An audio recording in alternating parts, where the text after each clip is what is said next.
Assalamualaikum warahmatullahi wabarakatuh. Selamat pagi semua mahasiswa sosiologi dan juga para praktisi ya, para penggemar teori-teori sosial. Pagi ini saya baru menyelesaikan sahur dan juga sholat subuh ya. Jarang ini saya buat vlog ya setelah habis sahur. Tapi ini berhubung kayaknya habis sahur ini pikiran lebih fresh ya. Makanya saya coba untuk membuat vlog video lagi tentang materi-materi sosiologi. Nah, pagi ini saya akan membahas suatu tokoh dari sosiologi. Tepatnya ini tokoh klasik ya bisa dibilang. Cuman sosok tokoh ini tidak begitu populer ya, tidak begitu populer karena memang teori-teori sosiologi klasik itu di Indonesia banyak yang dipelajari itu lebih kepada teori-teori trinitas sosiologi ya, tentang Karl Marx, tentang Durkheim dan juga Weber. Tapi tokoh ini jarang dibahas dalam sosiologi klasik. Dan tokoh ini juga termasuk juga ke dalam mata kuliah sosiologi politik juga ya. Nah, untuk pagi ini kita akan bahas sosok pemikiran dari Vilfredo Pareto ya. Nah, video ini juga bahan ajar saya, materi ajar saya untuk mahasiswa saya yang mengambil mata kuliah teori sosiologi klasik. Nah, untuk untuk minggu ini kita akan bahas Vilfredo Pareto. Jadi buat teman-teman mahasiswa saya, silakan lihat video ini dan pahami pemikiran-pemikiran dari Vilfredo Pareto yang saya paparkan sebentar lagi. Baik, sebelumnya saya minta bagi teman-teman untuk mempersiapkan alat tulis ya, buku catatan untuk mencatat poin-poin penting ya, untuk mencatat poin-poin penting dari pemikiran Vilfredo Pareto ini. Sebentar. Nah, Vilfredo Pareto ini adalah sosiolog ya, ekonom juga, dan juga ahli politik juga. Dia berasal dari Italia. Nah, dia lahir pada 1848 dan wafat pada 1923. Nama panjangnya itu Vilfredo Federico Damaso Pareto. Panjang, ini ada 4 suku kata ya. Nah, Pareto ini dikenal dengan teori sirkulasi elitnya. Teori sirkulasi elit ini merupakan kacamata dari sudut pandang sosiologi dan politik ya. Nah, dia anak ningrat, anak darah biru, darah orang kaya lah istilahnya di Italia. Darah biru dari keturunan kerajaan ya mungkin. Nah, satu-satunya anak laki-laki dari seorang ayah. Ayahnya itu insinyur. Nah, ayahnya insinyur. Kemudian dia lama hidup di pengasingan di Prancis dan akhirnya meninggal di Swiss. Nah, dia seorang yang anti Marxis ya. Dia sangat bertentangan pola pikirnya dengan pemikirannya Marx pada saat itu. Kemudian Pareto ini kurang begitu terkenal atau kurang tenar ya. Dia kalah tenar dari Durkheim dan juga Weber yang berkembang pemikirannya pada saat itu. Nah, Pareto ini kurang tenar pemikirannya. Kemudian pemikirannya agak sedikit rumit. agak sedikit rumit. Kerangka-kerangka analisis sosialnya itu agak sulit dipahami. Ya, dia banyak memakai terminologi-terminologi yang asing sehingga tidak semua orang dapat memahami kerangka analisisnya. Nah, pemikirannya saat itu sulit berkembang. Jadi banyak para sosiolog modern yang hanya melihat pemikirannya hanya sebatas tahu aja, tapi tidak ingin mengkaji lebih dalam ya. Nah, Pareto tentang elit ya, tentang elit Pareto. Jadi sebelum kita masuk ke sirkulasi elit, kita harus tahu elit itu apa. Nah, elit itu yang dimaksud Pareto adalah mereka orang-orang yang terpilih yang paling berbakat dalam bidang tertentu. Nah, contohnya apa? Ya contohnya ada sosiolog elit, sosiolog terkenal ya. Terus ada politikus terkenal, ada ekonom terkenal. Nah, itu elit. Dalam hal ini Pareto melihat elit politik ya. Nah, dia hanya melihat elit politik. Dia hanya melihat pemikirannya ini dari elit politik. Nah, penekanan Pareto itu pada sirkulasi elit. Di dalam sirkulasi elit, bagi Pareto itu hanya ada dua elit ya. Elit berkuasa dan elit yang tak berkuasa. Nah, bagi Pareto dua elit ini sering berebut kekuasaan ya. Elit yang berkuasa misalnya saat ini elit A, tapi nanti bisa jadi elit B, tapi bisa lagi nanti elit A lagi, nanti bisa lagi elit C, ya gitu terus elit itu. Jadi elit itu hanya berputar pada orang-orang yang mempunyai kekuasaan atau yang mempunyai jaringan kekuasaan. Itulah elit. Kemudian untuk menjadi elit itu ada dua syarat bagi Pareto. Yang pertama, dia harus memiliki skill, keahlian, dan kebajikan ya, virtue. Nah, pemikiran Pareto ini terpengaruh oleh pemikirannya Niccolo Machiavelli tentang il principe ya. Nah, kalau Machiavelli itu kan dia melihat bahwa di dalam berpolitik itu kita harus kejam, harus jahat ya. Biarkan rakyat takut ya. Yang biarkan bagi Machiavelli itu harus kejam sama rakyat. Dia lebih penting rakyat takut ketimbang pemimpin yang baik hati. Itu nggak penting bagi Machiavelli. Dia ingin Machiavelli itu menjadi sosok pemimpin yang ditakuti rakyatnya. Yang penting rakyat aman ya. Nah, ini agak ekstrim ya pemikiran Niccolo Machiavelli ini dengan il principe-nya itu ya. Itulah yang mempengaruhi Pareto. Jadi baginya seorang elit politik selain memiliki skill ya, harus mampu memiliki strategi licik ya, strategi licik untuk memenangkan pertarungan merebut kekuasaan. Perpaduan strategi licik dan memiliki kekuatan dalam menjalankan strategi itu yang penting bagi elit. Itu yang penting dalam memenangkan kekuasaan. Jadi kalau si Pareto ini mencontohkan dia seperti elit politik itu harus seperti rubah dan singa. Kalau rubah dia licik, pola hidupnya licik rubah. Tapi kalau singa kuat, menakutkan. Nah, elit politik itu harus kayak gitu. Selain menakutkan dan kuat, tapi dia harus licik dalam berstrategi. Nah, itu yang dikatakan Pareto. Kemudian sirkulasi elit itu ada dua. Ya, sirkulasi elit itu ada dua. Yang pertama, sirkulasi vertikal. Sirkulasi vertikal itu sirkulasi yang tegak lurus. Jadi tegak lurus dari bawah ke atas, ya.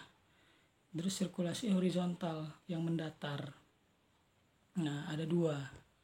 Contohnya apa? Yang contoh sirkulasi elit vertikal.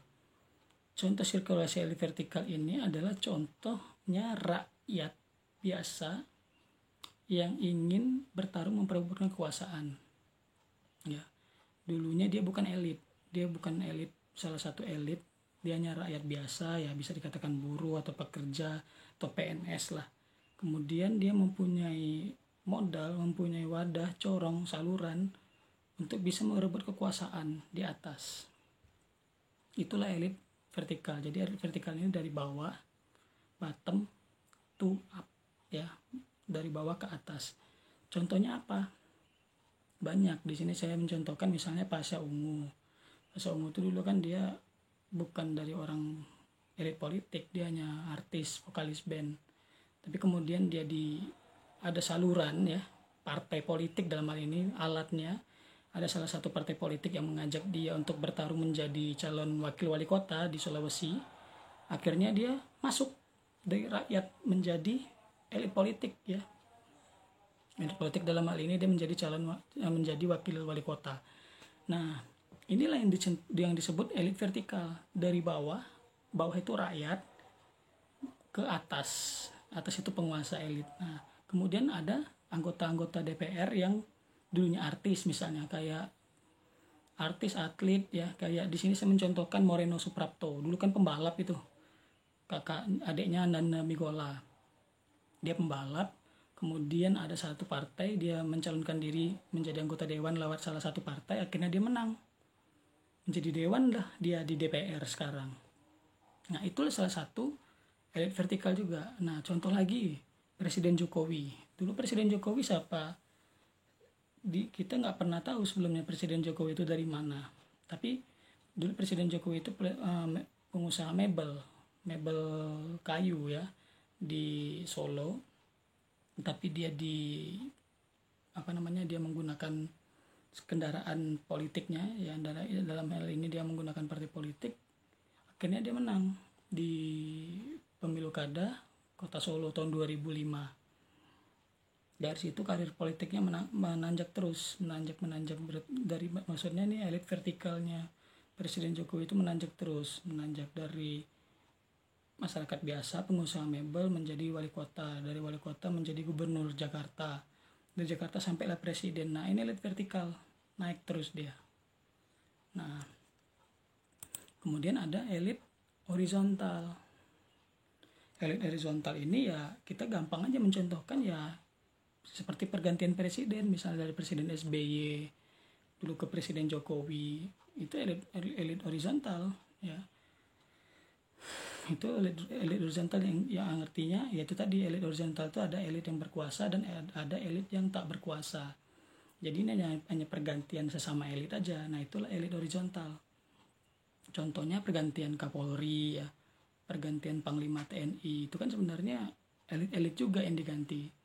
Nah, kemudian reshuffle kabinet, ya, pergantian menteri, itu sebenarnya elit juga, elit horizontal. Nah, itulah elit horizontal itu mendatar, elit berkuasa dan tak berkuasa. Tapi kalau yang vertikal dari bawah, dari rakyat, bottom to up, bawah to up, ke atas, itulah elit vertikal.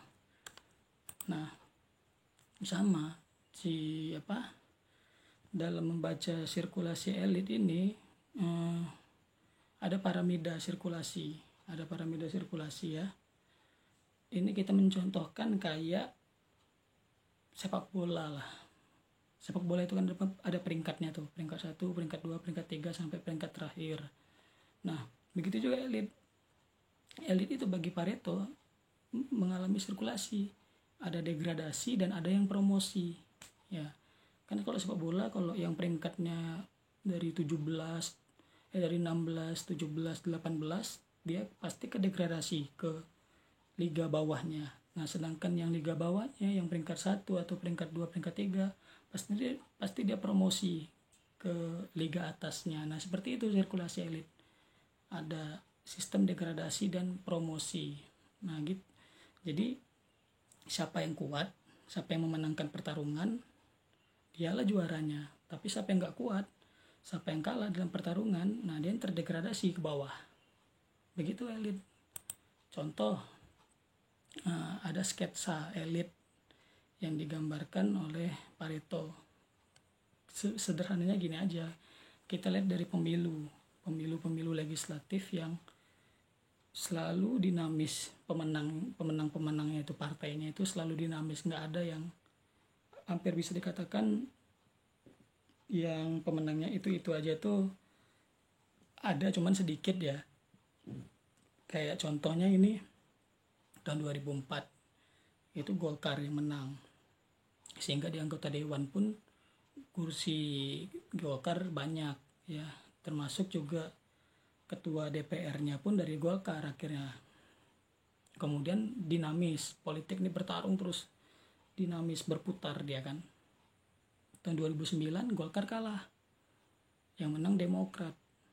Akhirnya Demokrat lah yang menjadi pemimpin DPR waktu itu dengan kursi yang paling banyak, sehingga anggota ketua DPR-nya dari Demokrat waktu itu Marzuki Ali, dan presidennya pun dari Demokrat juga, dari SBY tahun 2009. Kemudian pemilu 2014 Demokrat tiba-tiba kalah, suaranya kalah, yang menang PDIP. Otomatis bangku kursi dewan itu yang dikuasai oleh PDIP. Meskipun pada tahun 2014 ketua DPR-nya itu kalau nggak salah Bambang Susatyo ya, kalau nggak salah ya, dan MPR-nya Pak Zulkifli Hasan dari PAN, bukan dari tim dari PDIP ya, MPR-nya bukan tim koalisi PDIP, tapi mayoritas suara di situ PDIP yang memegang. PDIP. Nah, inilah yang dinamakan sketsa elit politik. Selalu berubah. Contohnya ya itu tadi pemilu. Karena berbicara sirkulasi elit ini banyak kasus-kasusnya di Indonesia, terutama dalam bidang politik, pemilu, ya, pemilihan presiden, itu banyak kasusnya sirkulasi elit, pertukaran elit-elit baru. Itulah. Kemudian saya menggambarkan tadi 2014 Golkar, 2004 Golkar, 2009 Demokrat, 2014 itu PDIP, 2019 PDIP lagi. Nah, berarti PDIP mampu mempertahankan posisinya menjadi elit penguasa di anggota dewan kita. Nah, itulah sirkulasi elit sebenarnya. Tapi tidak memungkinkan di 2024 PDIP jatuh, diganti oleh elit baru. Nah, itulah sirkulasi elit yang dimaksud Pareto. Kemudian bagaimana cara mempertahankan kekuasaan elit ala Pareto? Ya, kekuasaan itu, elit penguasa itu selalu dinamis, saya bilang tadi, selalu berubah-ubah. Nggak ada yang bisa diprediksi siapa yang juara, siapa yang menang di dalam pemilu, itu nggak ada yang bisa diprediksi. Tidak ada satu elit yang eksklusif, istimewa, nggak ada, semua sama. Melainkan elit penguasa itu tetap berupaya keras mempertahankan kekuasaannya bagi elit penguasa, dan berupaya keras merebut kekuasaan bagi elit oposisi, elit penantang. Di sisi lain, elit penguasa oposisi juga membangun kekuatan dengan cara apa? Koalisi. Koalisi itu bentuk bagian dari kerjasama elit. Nah, elit yang berkuasa juga berkoalisi, elit oposisi juga berkoalisi. Nah, inilah mereka bertarung memperebutkan kekuasaan. Ya, contohnya kita gampang aja waktu Pilpres.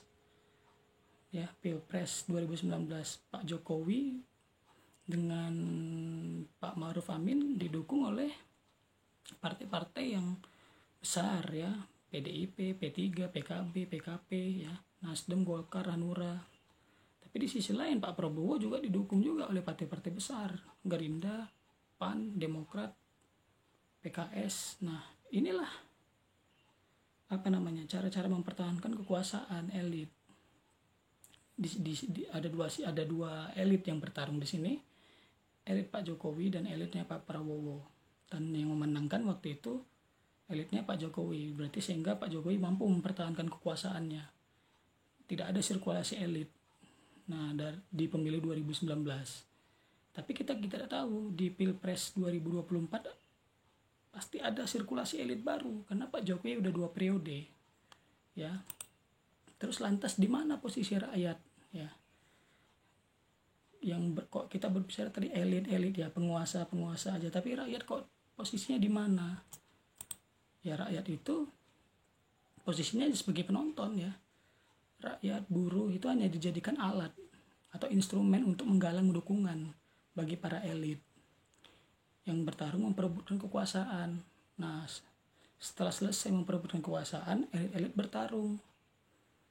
Elit-elit yang bertarung tadi akhirnya sibuk pada urusan masing-masing, menata ulang lagi kembali kekuatannya. Bagi elit yang kalah, dia menata ulang kembali kekuatannya untuk pertarungan selanjutnya. Tapi bagi elit yang menang, dia memperkokoh pertahanannya agar bisa mempertahankan kekuasaannya di pertarungan selanjutnya. Sedangkan rakyat perannya dibuang dan baru dipakai ketika ada lagi hajatan-hajatan demokrasi seperti pemilu, pilpres. Nah, contohnya apa? Ya kita mengenal istilah cebong dan kampret. Rakyat di situ hanya disebagikan alat, dibikin kubu-kubu untuk mendukung dua pasangan calon presiden. Hanya sebatas itu rakyat. Nah, sehingga kita mau dibilang kelompok cebong, kelompok kampret. Tapi peran rakyat di situ nggak ada gitu. Yang bertarung itu kekuasaan, elit-elit kuasa. Rakyat hanya dijadikan massa, hanya dijadikan alat, dijadikan instrumen bagi dua elit yang bertarung kemarin untuk menggalang dana, menggalang suara. Itulah. Jadi akhirnya di sini rakyat terbuang perannya, menjadi residu, menjadi sampah. Nah, rakyat nggak bisa berperan banyak. Mereka hanya ditugaskan untuk memilih salah satu elit dan mendukung salah satu elit. Nah, hanya sebatas itu rakyat bagi Pareto. Jadi rakyat itu sebagai residu akhirnya menjadi sampah.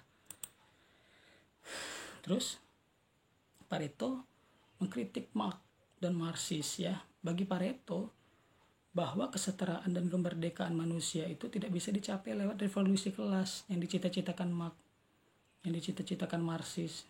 Nggak bisa, itu hanya mimpi belaka. Yang dicita-citakan Marx ada perlawanan dari buruh sehingga bisa memperebut kekuasaan, sehingga terciptalah masyarakat bebas kelas.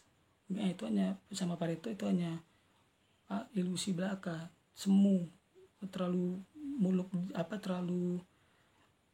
bermimpi Marx seperti itu, kata Pareto. Pareto juga menyerang pemikiran Marx yang lain bahwa kesetaraan masyarakat itu bersifat bottom up, dari bawah ke atas. Ya, kata Marx itu hanyalah mimpi gitu. Bagi Pareto justru sebaliknya. Kekuasaan itu dari atas ke bawah, dari penguasa ke rakyat. Jadi rakyat itu hanya sebagai objek, hanya sebagai alat yang diatur-atur oleh penguasa bagi Pareto. Pareto bilang rakyat itu ya diperintah oleh penguasa. Nah, rakyat itu tidak bisa menjadi memerintah penguasa, enggak, tapi penguasa lah yang memerintah rakyat. Bagi Pareto itu jadi kebalik ya dengan pemikirannya Marx dia. Pareto kalau Marx dia berangkat dari buruh, ya, terus dia mendobrak kelas kapitalis sehingga dengan harapan terciptanya masyarakat tanpa kelas, revolusi kelas. Tapi Pareto tidak. Pareto dia melihat dari sirkulasi elit, pertarungan para elit penguasa. Pareto hanya lihat di situ. Nah, ada rumus matematika ekonomi Pareto. Rumus ekonomi matematika Pareto itu 80/20 ya. Kalau 20% upaya akan menghasilkan 80 hasil, atau menggunakan 80 hasil akan menghasilkan menggunakan 80 upaya atau modal akan menghasilkan 20 hasil. Maksudnya ini gampang. Sederhananya ketika kita di Malang nih, saya mencontohkan di Malang itu ada mie setan ya. Mie setan itu laris. Dan menunya tidak hanya mie setan aja, macam-macam. Ada mie sundel bolong, mie iblis ya, banyak. Tapi yang paling laris mie setan. Nah, dengan larisnya mie setan itu, dia bisa menghasilkan keuntungan yang lebih banyak ketimbang membuat menu-menu banyak. Menu-menu banyak itu hanya sebagai pelengkap. Nggak setiap saat orang beli mie iblis, nggak setiap saat orang beli mie sundel bolong, nggak setiap saat. Tapi orang dengan membeli banyaknya mie setan itu malah menghasilkan modal yang lebih. Berarti artinya mie setan itu hanya 20% dari usaha ya, 20% dari usaha, tapi laris terus, akhirnya menghasilkan 80% pemasukan. Nah, kalau dibalik ya kan, kalau dibalik 80/20 ya kan, 80/20 misalnya ini menu mie setan ini banyak, tapi nggak banyak juga yang beli mie setannya, merata semua. Akhirnya hasilnya pun juga terbatas gitu, hasilnya juga nggak maksimal. Jadi di sini Pareto mengajarkan cukup sedikit upaya, sedikit usaha, tapi menghasilkan 80% hasil. Nggak perlu banyak modal, nggak perlu banyak dana yang keluar, tapi yang penting relasi, yang penting itu hubungan yang dijaga baik sehingga menghasilkan hasil yang lebih besar daripada kita menggunakan modal yang banyak, biaya yang banyak, tapi belum tentu hasilnya seimbang, setara, atau jangan-jangan hasilnya malah nggak sesuai harapan. Dengan modal yang banyak, dengan dana yang banyak ya, dengan himpunan relasi yang banyak, malah hasilnya 20%. Nah, Pareto mengajarkan irit, biarlah irit tapi efisien iritnya itu. Iritnya efisien sehingga menghasilkan hasil yang banyak. Ketimbang kita boros tapi belum tentu hasilnya baik. Siapa tahu hasilnya lebih jauh parah daripada dana yang kita keluarkan. Nah, itulah rumus matematikanya 80/20. Contoh lagi, di setiap FISIP, di sosiologi terutama ya, dosen yang dosen yang ahli, yang jago gitu, yang jago dalam teori, yang jago dalam metode, belum tentu semuanya, hanya 1, 2, 3 dosen aja. Nah, tapi itu efisien dia, ketimbang banyak dosen nggak ada ahlinya, jadi itu nggak efisien kalau seperti itu.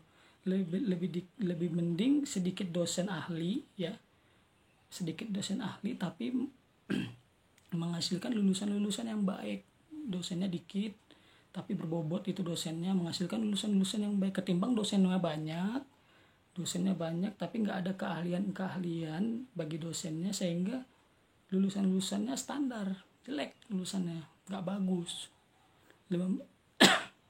Lebih penting 1, 2, 3 dosen ya, 1, 2, 3 dosen apa 4 dosen, tapi menghasilkan lulusan mahasiswa yang bagus, ketimbang dosennya 10, 15 tapi mahasiswanya lulusannya standar. Nah, itulah 80/20%. Rumus matematikanya ekonomi Pareto. Nah, itu dilihat juga di dalam politik gitu. Nah, sampai sini semoga Anda paham ya tentang sirkulasi elit Vilfredo Pareto. Dan bagi saya ini teorinya nggak begitu sulit lah, gampang dipahami ya, karena banyak kasusnya di Indonesia terutama di dalam bidang politik.